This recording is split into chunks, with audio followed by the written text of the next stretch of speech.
April 15, 1945, British troops entered Bergen-Belsen concentration camp. They weren't prepared. Nobody could be prepared. 10,000 corpses lying unburied. Another 60,000 prisoners barely alive. Typhus, starvation, disease everywhere. The soldiers vomited. Some cried, some just stood frozen. And they found the people responsible. Still there. Josef Kramer, the commandant. Irma, Grese, the chief female guard. Elisabeth Volkenrath, the supervisor. All arrested on the spot. And when the British announced there would be a trial, when they said the executions would be public, 12,000 people applied for tickets. Tickets to watch them hang, because after Belsen, the world wanted to see justice. This is that story. Bergen-Belsen, northern Germany, opened in 1943. At first called an exchange camp, some prisoners were held for prisoner of war exchanges. But in 1944, everything changed. As other camps closed, prisoners were transferred to Belsen. From Auschwitz, from Buchenwald, from everywhere, the camp exceeded capacity. Thousands of people. Barracks overflowing, food ran out, water ran out, the health system collapsed, and typhus began. Epidemic. Fast. Deadly.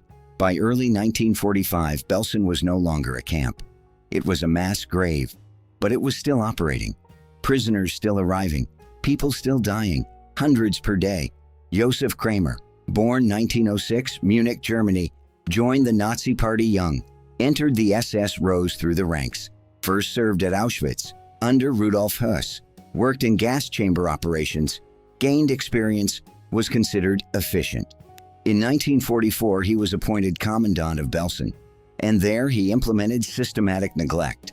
Didn't provide food, didn't provide sanitation, didn't treat the sick. They're going to die anyway, why waste resources, he said. Result, 50,000 people died under Kramer's command. In 6 months, prisoners called him the Beast of Belsen because he wasn't human. He was like a beast, emotionless, merciless, and he ran the camp like his personal kingdom. Irma, Grese, born 1923, only 22 years old in 1945. Blonde, blue eyes, fitted the Nazi ideal Aryan woman standard, but inside, darkness. At 15, she was working on her father's dairy farm. Ordinary girl, but in 1942 she applied to the SS to become a female guard. Why? Maybe money, maybe power, maybe ideology? We don't know. But she was accepted. First trained at Ravensbrück, then sent to Auschwitz. And there, her true nature emerged. Sadist, merciless. She beat prisoners with a whip, set her dogs on them, volunteered for selections. Right, left, deciding people's fates with a gesture, and smiled. She smiled whilst doing it. In 1945, she was transferred to Belsen. And there, when Liberation Day came, she was still wearing her SS uniform. Still proud. Elisabeth Volkenrath, born 1919. Older, more experienced, had been working in camps since 1941. Started at Ravensbrück, then Auschwitz, then Belsen. At each stop, her rank rose because she was considered effective. What does effective mean? Good at controlling prisoners, harsh in enforcing discipline, didn't hesitate at executions, didn't get emotional at selections, just did her job. And at Belsen, she was in charge of the female prisoners. Thousands of women's lives in her hands. Who lives? Who dies? Who gets food? Who starves? Who goes to hospital? Who rots in the barracks? Volkenrath decided. And her decisions were usually death, because too many prisoners. Need to reduce numbers, she said. April 15th, 1945. British 11th Armored Division approached Belsen. The SS guards panicked, wanted to flee, but Kramer made a different decision. We'll surrender, because if we run, we'll be caught. If we stay, maybe we can negotiate. Strange logic, but Kramer thought so. When the British arrived, the camp gates were open. They went inside, and what they saw would disturb them for the rest of their lives. Corpses, in piles, thousands, unburied, decomposed. The smell was unbearable, and the survivors barely looked human. Skeletons, skin and bone, eyes sunken. Those who couldn't walk, those who couldn't speak, just staring, like ghosts. British soldiers had seen war, had seen death in Normandy, Germany, but Belsen was different. One soldier wrote in his diary, "Today I saw hell, real hell, and living people were inside it." Another soldier vomited, couldn't control it. The scene was too horrific. Medical teams arrived, but they didn't know where to start. 60,000 sick, most with typhus. Contagious, dangerous. They gave food, but some prisoners were so starved, stomachs had shrunk, the food killed them. Paradox. You're being rescued, but the rescue kills you. In the first week, 13,000 more people died. After liberation, because it was too late, they were too damaged, and the British wanted to know who was responsible for this horror. Kramer didn't run. He waited there. When the British commander arrived, he introduced himself. Josef Kramer, camp commandant. As if it were a normal handover. The British commander was shocked. You're here? In the middle of this horror? Kramer shrugged. I was just following orders. I ran the camp. Arrested. Right there. Irma Grese was arrested too, still wearing her SS uniform. British soldiers looked at her. 22 years old, beautiful, and responsible for this hell. How could that be? Volkenrath was arrested too, didn't resist. Just said, I did my duty. All taken away. For trial. And the world learned. Belsen. The beasts. Justice would come. September 17th, 1945. Lüneburg, Germany. The trial began. But not just 3 people on trial. 45 defendants. Commandants, guards, capos, doctors. All had worked at Belsen or Auschwitz. All guilty. But 3 names stood out. Kramer, Grese, Volkenrath. Because they were the highest level. Had the most power. Had the most responsibility. The courtroom was packed. Journalists, soldiers, survivors, everyone watching. And witnesses started coming. Belsen prisoners. Thin, still recovering. But they had the strength to speak. And they spoke. One female witness testified, Irma Grese beat me with a whip. 25 strokes, I counted. Because I needed to focus to not pass out. And she smiled with each stroke. The courtroom went silent. Irma smiled, again, as if proud. Another witness, Josef Kramer, stood at selections, looked at us like he was buying animals. Right, left, right, left.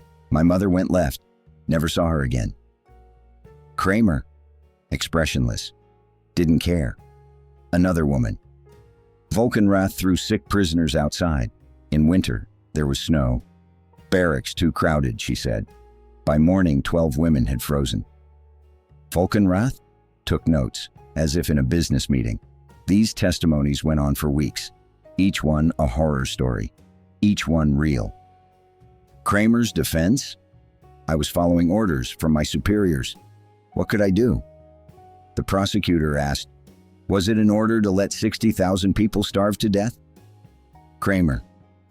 There were no resources, no food. Prosecutor. SS personnel were eating. You were eating. But prisoners were dying. Kramer couldn't answer.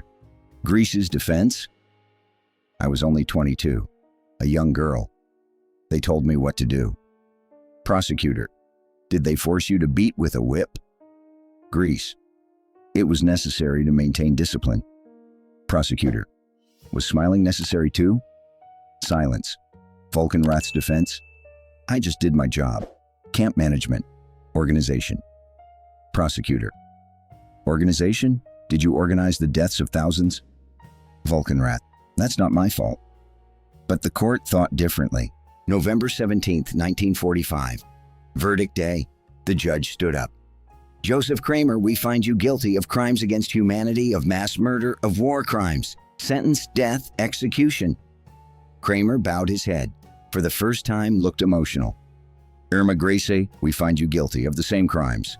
Sentence, death, execution. Grese's face went pale. No more smiling. Elisabeth Volkenrath, we find you guilty. Sentence, death, execution. Volkenrath showed no reaction. Frozen. A total of 11 people received death sentences that day. Others got prison, but these three were the most famous, and the execution date was set. December 13th, 1945. Hameln Prison. Public. The world would watch. There was 1 month until execution day. Kramer wrote letters to his family, kept repeating, "I just did my duty." No remorse, just self-justification. Grese? First days she was angry. "This is unfair, I'm young, someone used me." But in the final days she went quiet. Reality hit. She was going to die. At 22, Volkenrath took notes, wrote a diary. "The court is wrong, I'm innocent." Denial until the end. But time was coming. Fast. And outside, the press announced, "Beast of Belsen to be hanged, beautiful beast too, public." And people applied to watch, thousands. December 13th, 1945. Woken at 6 a.m., final meals offered. Kramer ate, Grese didn't. Volkenrath drank tea. At 9 a.m., preparations began. Hands bound. Outside Hameln Prison, a crowd gathered. 12,000 people. Some were Belsen prisoners, some were British soldiers, some were German civilians. All came to see the same thing: justice. Inside the prison, the scaffolds were ready. 3 of them, side by side, ropes, nooses, everything tested. Would work. The executioners were professional. There would be no mistakes. At 10 o'clock, the first prisoner was brought. Josef Kramer walked to the scaffold. Seemed calm, or appeared to be. His hands were shaking slightly. The executioner asked, "Any last words?"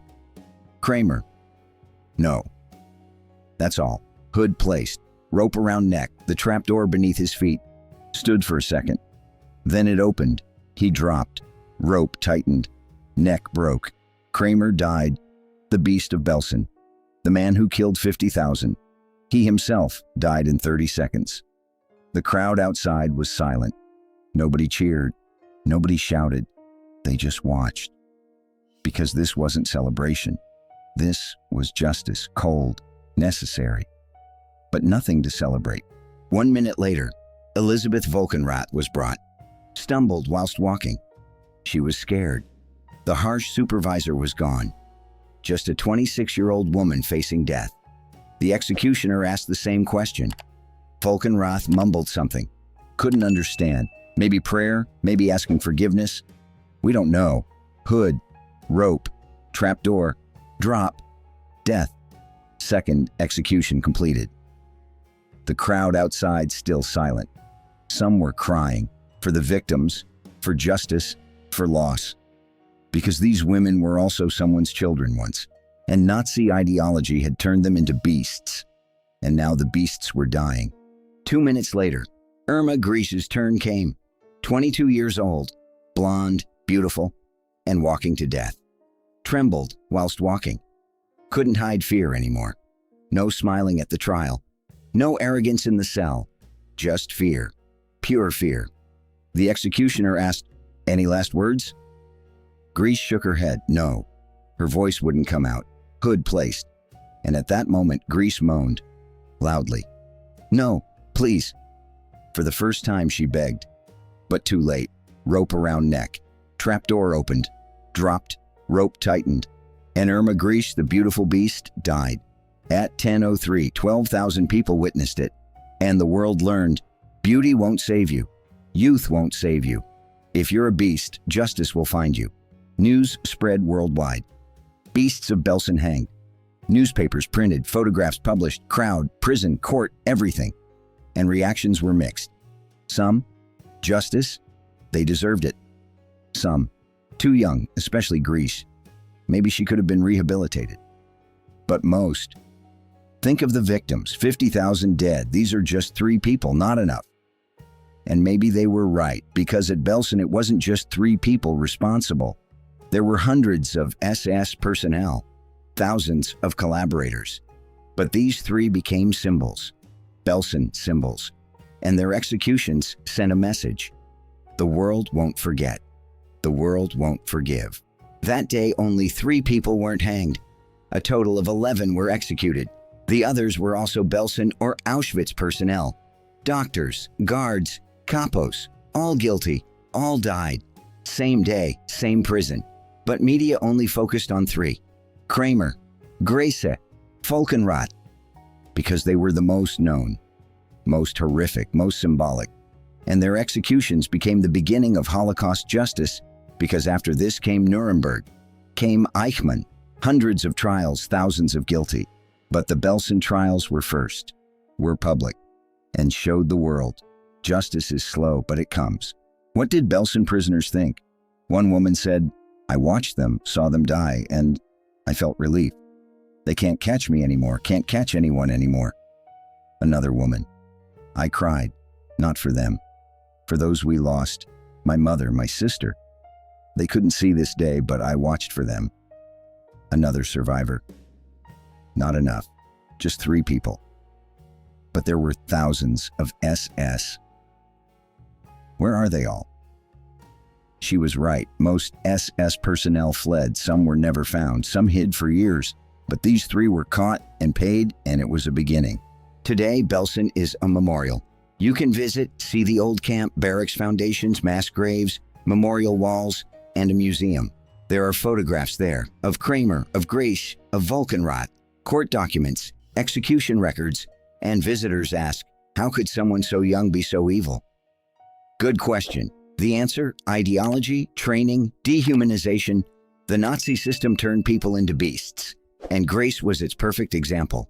22 years old, beautiful, and a beast. But remember, she was also a product of a system. The system collapsed, but their legacies remained. And we must remember, 12,000 people watched that day. Why?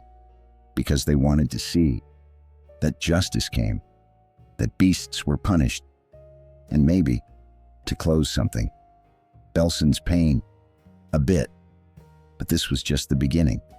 Because after the Belsen trials, hundreds more trials came, thousands of Nazis prosecuted, hundreds executed, thousands imprisoned. But it was never enough. Because 6 million Jews died, millions of other victims, gypsies, Slavs, disabled, political opponents, all their killers weren't found. But these 3 were found, and 12,000 people witnessed their deaths. And the message was clear. The world won't forget. Injustice won't last forever.